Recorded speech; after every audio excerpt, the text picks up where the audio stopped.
Today, I'm going to talk about the failure of the UK government to develop a coherent public health policy which addresses the problem of vitamin D insufficiency. Our present policy is not fit for purpose. In fact, it is a disgrace. The English language has 34 words for rain and another 12 for cloud or fog, not counting technical words such as cumulonimbus.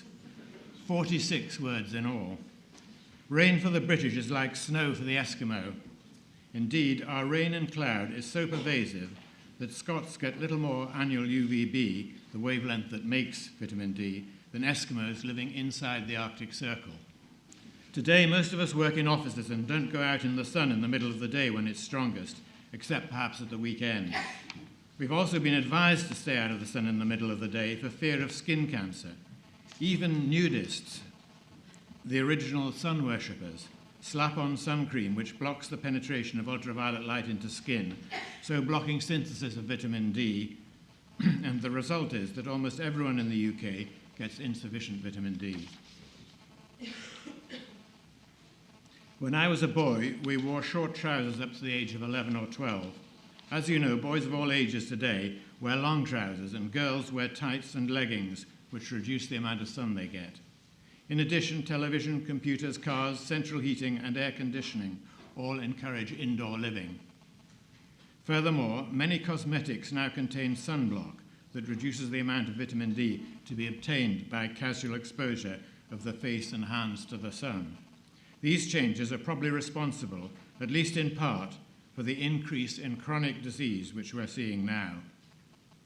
Multiple sclerosis, diabetes, and asthma have, for example, increased dramatically in the last generation and are now occurring on an epidemic scale.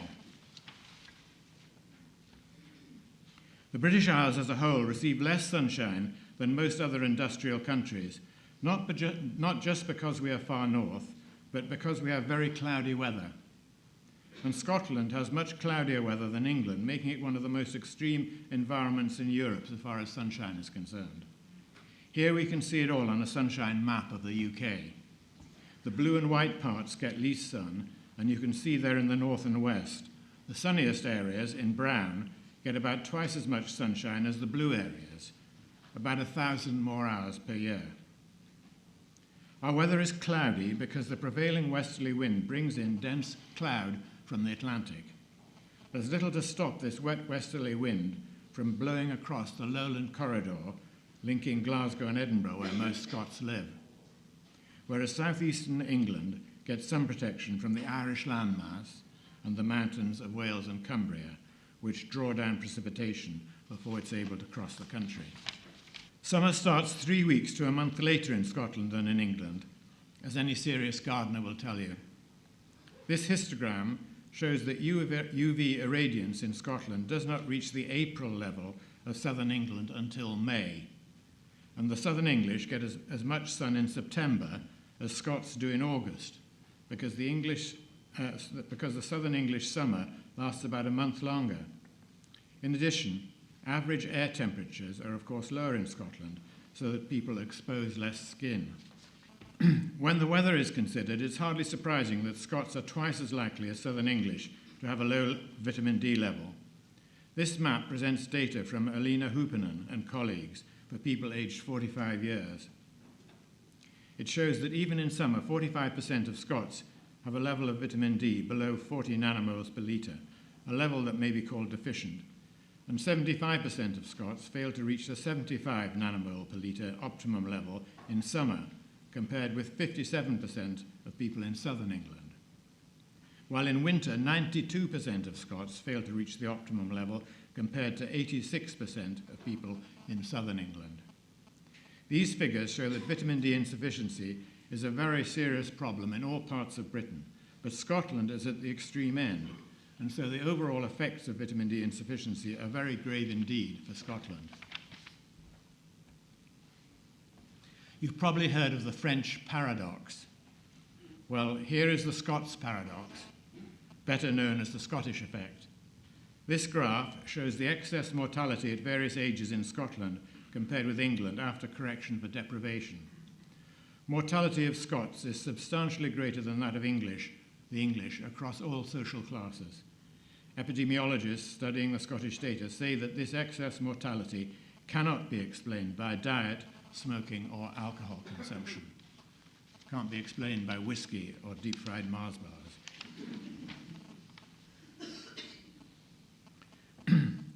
Why is it that Scots die younger than English people? What are they dying of? Here is a list of causes of death which appear to be more frequent in Scotland compared with England. Heart and blood vessel disease, cancer, fractures, autoimmune disease. Scots have the highest incidence of multiple sclerosis in the world. These are all diseases for which there is evidence that vitamin D insufficiency is a risk factor. So it seems that vitamin D insufficiency could account, at least in part, for the excess mortality of Scots. The high Scots mortality is part of a general north-south trend in disease in Europe. One explanation of this is that the Mediterranean diet contains something special. But Mediterraneans eat almost as much saturated fat as British people. So it can't be that. Red wine, garlic, and vegetables are possible reasons for their better health. But despite much research, we don't yet have an answer that explains all the facts. Something is missing from the story. An explanation not yet explored may be that the Mediterranean sun simply provides more vitamin D over a longer summer season, so blessing the inhabitants of southern Europe with a longer life. What we do know for sure is that insufficient vitamin D is one of the big players in the league of risk factors for chronic disease.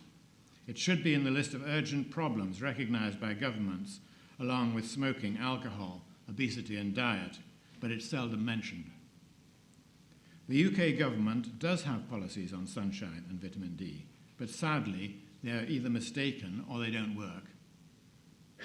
The result is an unnecessary early death for many and chronic disease costing billions of pounds. The cost of disease caused by vitamin D insufficiency in the UK has been estimated by Bill Grant, who we heard earlier, at £27 billion annually, several times the annual cost of smoking diseases in the UK, which is only some £6 billion. Now I'm going to look at 5 failures of public health policy on vitamin D in the UK. Failure number 1. Present government policy decrees that healthy adults leading normal lives in the UK need take no vitamin D supplement. This can't possibly be right when we know that in winter 86% of English people and 92% of Scots fail to maintain optimum levels of vitamin D. Failure number 2. Breastfed babies in the UK get very little vitamin D in the first 6 months because breast milk of UK women is deficient in vitamin D. Why? Breast milk isn't all the same. In the UK, mothers generally get very little sun exposure, and so their milk contains very little vitamin D. Mothers and babies need vitamin D in these early months, but mothers are told in official advice from government and midwives that their babies don't need a vitamin D supplement until they're 6 months old. We're the only country in the world giving this advice, which has no scientific foundation. In other countries, the need for vitamin D supplements for babies is well recognized, and babies are started on vitamin D in the first week of life.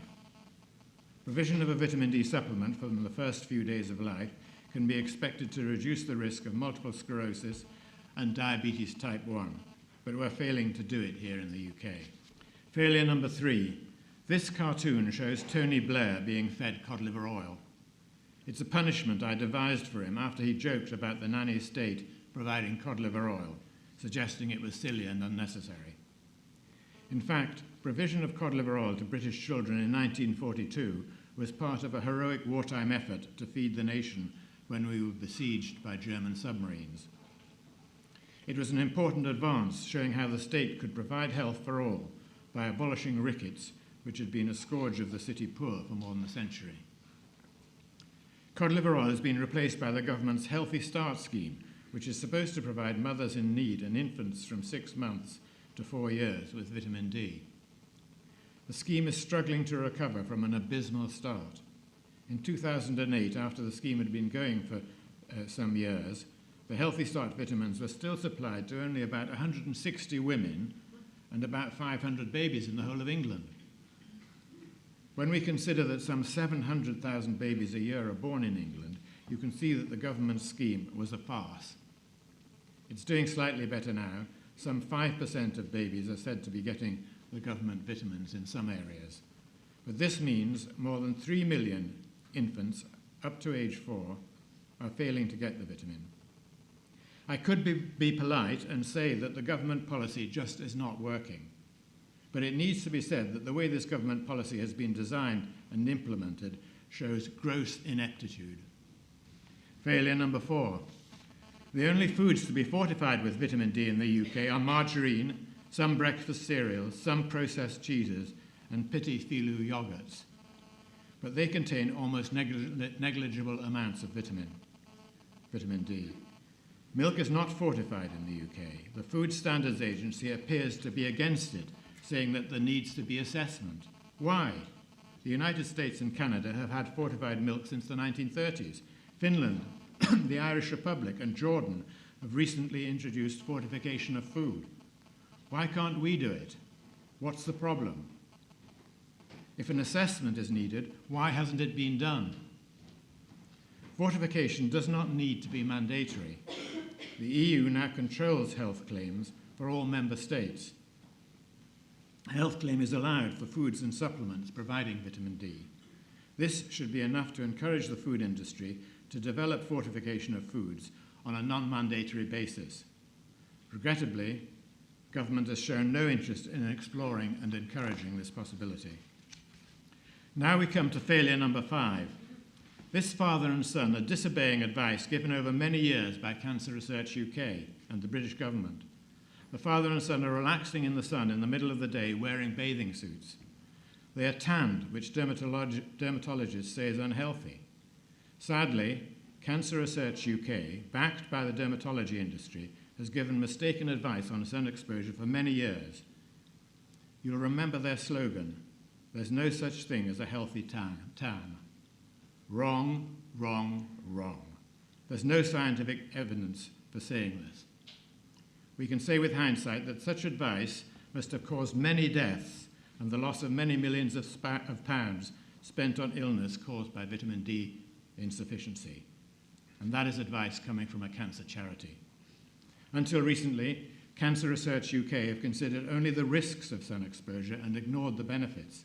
In fact, they have exaggerated the risks because most, if not all, the risk of melanoma seems to be associated with burning and not with tanning. This shows how advice given by Cancer Research UK has evolved. They used to tell the public to put on sun cream 20 minutes before going into the sun, to stay in the shade, and always cover up between 11 and 3. Then in 2006, Cancer Research UK changed its advice and told people to spend time in the shade and aim to cover up.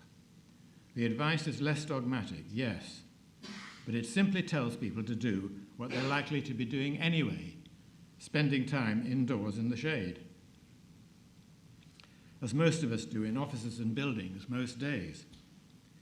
It makes no sense to expose only hands and faces the government and Cancer Research UK have advised in the past. Better to expose more flesh and get more vitamin D. Now Cancer Research UK have realised the folly of their previous advice and have made a U-turn. After pressure from other health charities, they issued new guidance this year and now advise that people should spend some time in the sun in the middle of the day. But what is needed now is corrective advertising from Cancer Research UK, making clear that their old sun avoidance messages were wrong. Here we see Russians sunning themselves at the first opportunity they have in March while snow is still on the ground. They brave chill air temperatures to enjoy the feeling of sun on skin outside the Peter and Paul Fortress in St. Petersburg. In fact, we may even be programmed by evolution to seek the sun, despite all the well-meaning but ill-considered advice to the contrary here in the UK. Consider the humble panther chameleon, Furcifer pardalis, shown in this picture. Experiments with this creature support my speculation that some animals, including possibly human beings, may be programmed by evolution to seek the sun. Panther chameleons that have eaten crickets dusted with vitamin D powder spend less time in the sun than chameleons given ordinary non-dusted crickets. So perhaps it's not so surprising that people in the UK who are mostly very low in vitamin D, are inclined to seek the sun when it does come out, despite years of bad advice from government and Cancer Research UK recommending against it. Sometimes we can show that a proposition, or indeed a policy, is false, because it is absurd when taken to its logical conclusion. This is a picture of a child in a sun protection suit, which is the ridiculous result of advice to avoid the sun. Children wearing such a suit, together with sunblock, will quickly become deficient in vitamin D and so put their health at serious risk. This type of clothing, together with coverall swimsuits, has emerged from the advice given in Australia to avoid exposure to the sun, which has been copied here by Cancer Research UK. Perhaps I should be embarrassed to show this picture of an old man without a shirt. But I show it because a lot of people here in the UK have a problem removing just a shirt in their own back garden or in the park. We live on a crowded island and are sensitive about offending others, but we get little sunshine and need to take advantage of it when we can. So my plea is, don't be offended by the naked torso, rejoice in the sun. And I was just talking to David Grimes, who we'll be hearing from later over lunch, and he has an allotment where he does a lot of gardening. And I said, David, do you take your shirt off? And he said, of course I do. But he said, there's two doctors who've got an allotment next to mine, and they wear shirts right down to their wrists, and they came over and counseled me not to do it. I've developed some detailed advice for sunbathing, which I recommend to replace Cancer Research UK's SunSmart advice, which they now admit is wrong. I call it the SunSafe advice because I believe it safeguards health much more effectively than the SunSmart advice. It's safe rather than smart. It encourages people to enjoy the sun safely while avoiding burning. Sunbathing can substantially increase vitamin D gain during the summer, putting you in the best condition to avoid chronic disease, and probably putting you in a position to survive the winter with fewer or less virulent infections. Basically, the SunSafe advice tells people in the UK to sunbathe without sun cream for a few minutes to an hour or more each day, depending on time of day, season, previous exposure, and skin type, and to enjoy the sun, but to take care not to burn. Now, if I have time, I'd like to finish with some celebrity snapshots. Here we have two of the girls allowed after a visit to Thailand. They show two different approaches to sun exposure. Nicola Roberts on the left is a natural redhead who, according to the Daily Mail, shone ghostly white with a touch of pink. She's clearly decided to avoid the sun altogether. Unfortunately, many people have very pale skins in the UK and are deficient in vitamin D because scare stories have made them afraid of the sun. Their pale skins have evolved to make maximum use of the little sun we get, but they're at risk of serious diseases if they get none at all. Nicola's friend, Kimberly Walsh, was, as the Daily Mail put it, the colour of a well-polished Chippendale sideboard. But her tan is so even, it looks as if it's a spray-on product. These products act as a partial sunblock, so I fear that both young women are getting insufficient vitamin D. Here is Gwyneth Paltrow, the 37-year-old star of Shakespeare in Love, Iron Man, and other movies. Like many beautiful women, Miss Paltrow avoided the sun in order to preserve a delicate, pale complexion. A year or so ago, she suffered a severe tibial plateau fracture, and a bone scan showed that she had osteoporosis. Doctors gave her a vitamin D prescription, and she was told to spend more time in the sun. She told fans that the advice left her confused. She said, "I was curious if this was safe, having been told for years to stay away from the sun's dangerous rays." Gwyneth Paltrow is just one of thousands of victims of extreme advice to avoid the sun coming from cancer charities and the dermatology industry. Here is another. Faye Dunaway won an Oscar for the 1976 movie Network. Here she is at 66. As the Daily Mail, sorry to be quoting the Daily Mail all the time, rather than the learned sources that you expect on these occasions, but it's the Daily Mail that monitors some of these interesting human stories. As the Daily Mail puts it, fate has not granted her a handshake to match her timeless smile. She has a beautiful complexion, saved from the sun, and doubtless maintained with expensive creams and surgery. But her hands tell another story. They are racked with arthritis, a painful and progressively crippling disease. Lack of sunshine and insufficient vitamin D are significant factors in causing arthritis, which generally progresses to involve other joints. Arthritis has a low incidence in sunny countries and a north-south gradient. Randomized trials have shown that symptoms of arthritis may be reduced by vitamin D supplements, and progress of the disease is slowed by vitamin D. And here is a tragic story. Jacqueline Dupre was one of the world's most accomplished cellists. Her performance of Elgar's cello concerto had a unique power and haunting beauty. Some believe she was perhaps the greatest talent ever to play the cello. But tragically, she developed multiple sclerosis and stopped playing at the age of 28. She became restricted to a wheelchair and died prematurely at the age of only 42 after some 16 years of illness. MS is a very common disease affecting 1 in 750 people in the UK. In Scotland, MS is even more common, affecting around 1 in 500. Half of those who have suffered from MS for 15 years are unable to walk without help. And after 25 years, half are in a wheelchair. The cost to the UK of this terrible disease is somewhere around £4 billion per year. We know that multiple sclerosis is caused by insufficient sunlight and/or insufficient vitamin D. As a child, Jacqueline Dupre spent many hours practicing her cello. At 11, she won a scholarship which required her to practice 4 hours a day.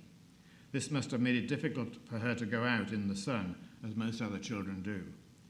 The dedication that enabled her superb talent to emerge and flourish may also have carried the seeds of her later illness. 4 out of the first 10 men in the London Marathon in 2009 came from Kenya or Ethiopia. Every year they do well. The Kenyan and Ethiopian runners train at high altitude near the equator, where the UVB radiation is intense. So sports doctors are now asking if these athletes may be benefiting not only from a boost to the oxygen carrying capacity of the blood from the altitude training, but also from extra high vitamin D levels. We must all be grateful to Dr. John Cannell of the Vitamin D Council, who researched forgotten scientific evidence showing the importance of vitamin D for sports people. We now know that vitamin D may improve reaction times, muscular strength, balance, coordination, and endurance, as well as reduce risk of winter infections which interrupt training. Maybe we should not be surprised that vitamin D may help athletes when we already know that vitamin D is metabolized into a potent steroid hormone. Some 2 years ago, I drew this research to the attention of Dr. Rod Jacques, Director of Medical Services at the English Institute of Sport. Last October, he told me, vitamin D is now being checked all the time with athletes who suffer any bone injury in the English Institute of Sport. UK athletics have taken it further, as have some wealthy squads, and checked all athletes' midwinter levels too. I feel encouraged that the message is getting out, and I'm hoping that we'll now do better than ever in the coming Olympics. Sir Richard Doll is one of our greatest scientists. Together with Daksha Trivedi and K.T. Kaur, he showed that vitamin D prevented fractures and also found a non-significant but consistent reduction in mortality in those who took it. He was sufficiently impressed by these results to take a vitamin D tablet himself. This was 8 years ago, along with a baby aspirin, which was another part of his routine. I went to see him in 2004 to talk about vitamin D, and one of the memorable things he said was, "This isn't difficult science, we need to have answers." Since then, many answers have been obtained linking vitamin D insufficiency with chronic disease, and some complicated science has emerged, which he would have loved. Now to summarize. The problems are well defined. Science has shown the way. At least 3/4 of the UK population get too little vitamin D. This is the cause of a wide range of chronic disease. Sometimes it is a contributory cause, sometimes it's the primary cause, and sometimes it may be a unique cause. But we can be certain vitamin D insufficiency is a very important cause of disease and death in the British Isles and around the world. Individuals can take their own action to improve their vitamin D levels. But for maximum improvement in health of the nation, government action is needed. We know what to do. Billions of pounds could be saved and much misery prevented. So why isn't it being done? I'll leave you with that rhetorical question, but before I finish, I want to mention 2 books I've written, which are available as free downloads from my website. The first book, Sunlight Robbery, was published in 2004. It challenged the consensus that we should avoid the sun. It has been influential in changing policy in Australia as well as here. The second book is about Scotland's poor health and its connection to vitamin D insufficiency, and gives substance to some of the things I said earlier today. Thank you for listening. Thank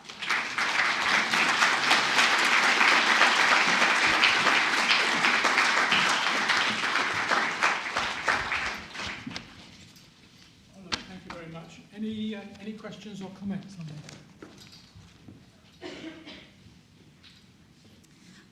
You mentioned a French paradox and saturated fat, and I was just wondering, how much do you think the campaign, again, to lower the fat intake in the, well, all across the world, had an impact on the epidemic of vitamin D deficiency? And also, the fact that, we're still trying to reduce cholesterol as much as possible, because I think that's quite a big issue. And the fact that, majority of, general public is advised to drink skimmed milk.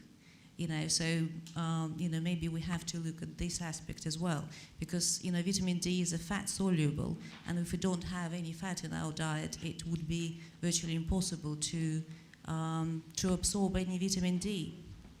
Well, I'm not up to date on the various fat theories, because I think it depends not just on whether the fat's saturated, but whether you're getting the right polyunsaturated fats and whether you're getting the right fish oil and so forth. But I think Dr. Hollick wants to say something. Yeah, we actually did studies. We showed that's why vitamin D is now in orange juice in the United States. It's a misconception. You do not need fat to absorb vitamin D. In fact, we did a study and showed that if you take vitamin D with fat, you absorb it less. And the reason is that when you take fat, you don't absorb 100%. And so some of it is lost. And because vitamin D is fat soluble, it hangs on to it. So if you're taking it in any food, it's perfectly bioavailable. So you do not need fat to absorb vitamin D.